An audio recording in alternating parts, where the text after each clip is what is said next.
नमस्कार बच्चों, स्वागत है आपका स्कूल बड़े लर्नर में। और मैं हूं संजय और आज हम पढ़ेंगे poem fog first flight book में दी गई है, जो कार्ल अगस्टस सैंडबर्ग एक अमेरिकी कवि हैं, लेखक और संपादक थे। उन्होंने 3 पुलित्जर पुरस्कार जीते, 2 उनकी कविता के लिए और एक अब्राहम लिंकन की जीवनी के लिए। उन्होंने घास, विश्लेषण, शिकागो आदि कविताएं लिखी, जिनमें से एक फोग भी है। इनके द्वारा लिखी गई फोग सबसे छोटी कविता है। फोक कविता कार्ल सैंडबर्ग द्वारा लिखी गई है। यह बहुत छोटी कविता है। उन्होंने कोहरे के एक शहर और बंदरगाह में आने की प्रक्रिया का वर्णन किया है। उन्होंने बड़ी खूबसूरती से इसकी तुलना बिल्ली से की है। The who comes on little cat feet, it sits looking over harbor and city on silent hunches and then move on. The who comes बिल्ली the fog comes on little cat feet, छोटी बिल्ली के पैरों पर कोहरा आ जाता है। It sits looking over harbour and city, बंदर और शहर को देखता है और फिर आगे बढ़ जाता है। The fog comes on little cat feet, जो फोग है ना, उसकी तुलना किसके द्वारा की गई है? एक बिल्ली के द्वारा की गई है। बिल्ली के रूप में फोग की तुलना की गई है। जिस प्रकार बिल्ली है ना, धीरे धीरे दबे पाँव से कहीं पे चली जाती है, आती है, अपने पास आती है, तो हमें पता नहीं चलता ना। उसी तरह फोग के बारे में बताया गया है कि जो कोहरा है, जो धुंध है, जो आती है, वह दबे पाँव आती है। जैसे धुंध आती है तो पता नहीं चलता। जैसे आप सुबह उठते हो, आप अगर मॉर्निंग में जल्दी उठो तो लगभग 4 बजे के लगभग उठोगे तो आपको पता नहीं चलेगा। अगर सर्दियों में बाहर जाके देखोगे तो धुंध नहीं आई होगी।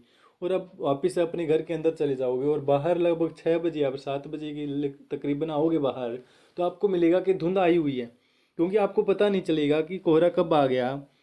Over harbour and city on silent haunches and then moves on, क्या है वो, है ना। इसमें जो बताया गया है कि जो कोहरा है वो कहाँ पे आया है?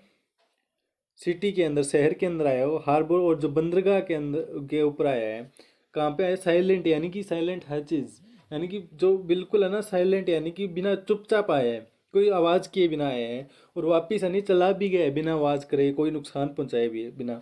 इसमें क्या कवि ने क्या बताया कि कवि कहते हैं कि सर्दी के मौसम में आमतौर पर जो कोहरा दिखाई देता है, बिल्ली के दब की तरह दबे पांव और शहर और बंदरगाह की ओर आ रहा है। इसका मतलब यह है कि वह बहुत ही शांत तरीके से शहर को की ओर आ रहा है, ताकि किसी को आने की भनक ना लगे। जिस तरह बिल्ली आती है ना, किसी को भनक नहीं लगती, उसी तरह कोहरा भी आ रहा है कि किसी को भनक नहीं लगती कोहरा के आने की। वह अपनी तुलना बिल्ली के आने से करता है, क्योंकि बिल्ली हमेशा क्योंकि बिल्ली है जो एक जगह से दूसरी जगह पे जाने पर जाती है, तो उससे पता नहीं चलता कि वो बिल्ली आई है फिर नहीं आई। दबे पाँव आती है, अपना शिकार भी करती है तो दबे पाँव करती है, पता भी नहीं चलने देती शिकार को, किस तरह वह उसको पकड़ लेती है। आगे वह कहता है कि कोहरे ने पूरे शहर को और पोर्ट को कवर कर लिया है। पोर्ट किसको कहते हैं? बंदरगाह को कहते हैं, जहाँ पर छोटी मोटी शिप वगैरह, बड़े आर्च वगैरह जो आके खड़े होते हैं, बड़ी बड़ी जहाजें, समुद्री जहाजें खड़ी होती हैं, उसको पोर्ट कहते हैं, हार्बर। जैसे कोई बिल्ली पोर्ट को कवर कर लिया है, और ऐसा आभास होता है जैसे कोई बिल्ली अपने पैरों को मोड़कर बैठ जाती है। वो ठीक उसी तरह देख रही है जैसे बिल्ली जब बैठती है और चारों तरफ इशारा करती है। अब कोहरे के बारे में क्या बताया है कवि ने, कि बिल्ली है ना किस तरह बैठती है, अपने पाँव को मोड़कर बैठती है। उसी तरह कोहरा है ना चारों तरफ बैठ गया है पैर मोड़ के, यानी कि एकदम आया, किसी को पता भी नहीं चला, इस तरह आया और वहाँ पे है ना चुपचाप बैठ गया है अपने पाँव मोड़ के, यानी कि साइलेंट रूप से बैठ गया है, किसी को पता भी नहीं चला। और चारों तरफ फैल गया है, शहर में, हंचिस में, बंदरगाह में, पोर्ट में फैल गया है।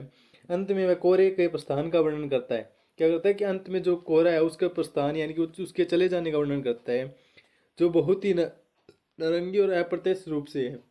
फिर से बिल्ली के प्रस्थान के समान गायब हो जाता है। क्या बताता है कि जिस तरह बिल्ली आती है चुपचाप आती है, उसी उसी तरह बिल्ली चली भी जाती है, दबे पाँव चली जाती है, पता भी नहीं चलता बिल्ली कब गई है। उसी तरह जो कोहरा है, जो फोग है, वो आता भी चुपचाप है, वो चला भी जाता है चुपचाप। इसमें ना कवि ने जो कवि है वो नेचुरल पोइट के अनुसार कार्य करते हैं कि जो प्रकृति का जो कोहरा है, जो धुंध है, प्रकृति की एक चीज़ है धुंध, उसके बारे में किस तरह उसने एक बिल्ली के साथ कंपैरिजन, यानी कि उसके साथ जो कोहरा है उसको ना एक बिल्ली के रूप में दिखाया है कि किस तरह बिल्ली आती है और चली जाती है, उसी तरह धुंध आती है, कोहरा आता है और चला जाता है। धन्यवाद।